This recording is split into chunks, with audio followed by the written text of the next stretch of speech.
Hey everyone, welcome to our first day of our regular PE lesson. This week we are starting our throwing, catching, and tossing units. Okay? For kindergartens, first and second grade, we'll be focused on catching, throwing, and tossing. And for my third, fourth, and fifth graders, we'll be talking about throwing and catching, but in a football setting. For flag football, we will be starting flag football. So, first thing you're going to need for this lesson is you're going to need a ball. Okay? Mr. B showed everyone how to do a softball. If you don't have a ball, something like this that is soft is going to work best inside your house. Okay? If you go outside, then you can use something else. Now, the first thing you need to do, and we're going to focus on throwing today, first thing you need to do before you can throw is you need to figure out which hand is your dominant hand. Everyone has a dominant hand. Okay, it's the hand that you usually write with, it's the hand that you usually brush your teeth with, it's your stronger arm. Okay, and you want to use that stronger arm for your throwing arm.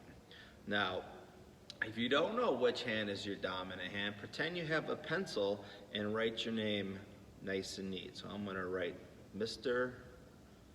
Nels. Okay, so I know this is my dominant hand. I'm right-handed. This is my right hand. So that's the hand that the ball's going to go in. Okay? Once you have that, the next thing you need to do is have a target or something, a wall to throw up against. Okay, now obviously if you're inside your house, you don't want to throw it against the wall where there's a mirror or something hanging on the wall, and you don't want to use a hard ball. So make sure you ask your parents or guardians what you can and can't do before you try this. This is a nice soft ball, and I have a nice wall right here. Okay, now a lot of people think when they throw, you stand facing your target. That is not correct. Okay, the first thing you have to do when you throw is you need to turn your body sideways. Now I can either turn my body this way or I can turn my body this way. There's only one of those is right. Okay, and the hint for you to figure out which way you're going to turn is you want to take that dominant hand and you want to bring it back. And when you bring it back, that's going to naturally turn you the correct way. If I was to turn this way, you can see my hand with my dominant hands in front of my body. I want that dominant hand back. Okay, so I'm turning this way. If I was left-handed, when I bring that hand back, that shows you that I'm going to be the opposite way. Okay, so once you have your body turned, you have your target, next thing you want to do before you throw is you need to step. You need to take a big step with your front foot. That's called transfer of weight. You're bringing all your weight from your back foot and you're transferring it up to your front foot. And that's going to give you more power when you throw. Okay? So it's turn, step, and then the last thing is actually to throw. Now when you throw, your arm should look like an L because we're throwing overhand, over the top of our body. So it's turn, step, throw. Okay, and when we get done with the video, I want you to practice that. If you don't have a wall to throw with or you don't have a ball, you can just practice without a ball. Turn, step, throw. You can do it with me. Turn, step, throw. Okay? Now, with one of these balls or any type of round, perfectly round ball, it's a little bit easier.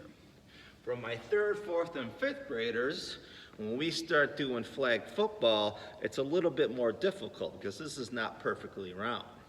And even if you can throw perfectly, if you're not holding on to the football the right way, it's going to affect your throw. Okay, so the easiest thing I can tell you when you pick up a football is you want to find these little bumps right here. These are called the laces.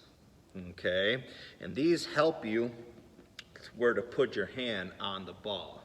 Now, if this was a real football, it would be made out of leather. And then there'd be a rubber part that goes inside the ball that holds the air. And then once they put that rubber part inside of it, they stitch it up. And that's what creates these laces. So the first thing you want to do is find these laces, and you want to point them away from you. Okay, not towards you.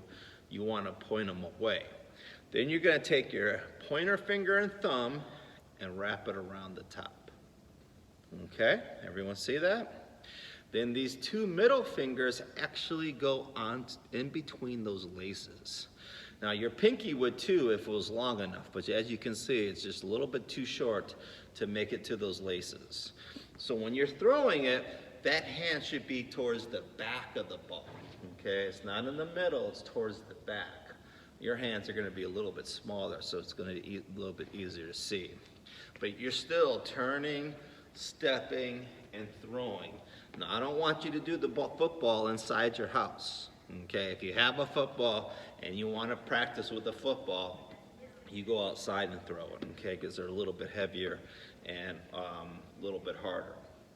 So that's what I want you to practice for this week. Try to get outside once or twice today or this week and practice throwing. Another thing you can do, if you remember last week, we talked about those household items, the plastic bottle, the paper towel roll. You can put those on the ground, step back, turn, step, and throw it, and try to knock them down. Okay? So that's our lesson for this week. Next week we're going to move on to catching, tossing and catching it to ourselves. And then maybe if you have a brother, sister, parent, or guardian that can play catch with you, we'll do that next week. Okay, I hope everyone has a good week, and I'll see you on Zoom.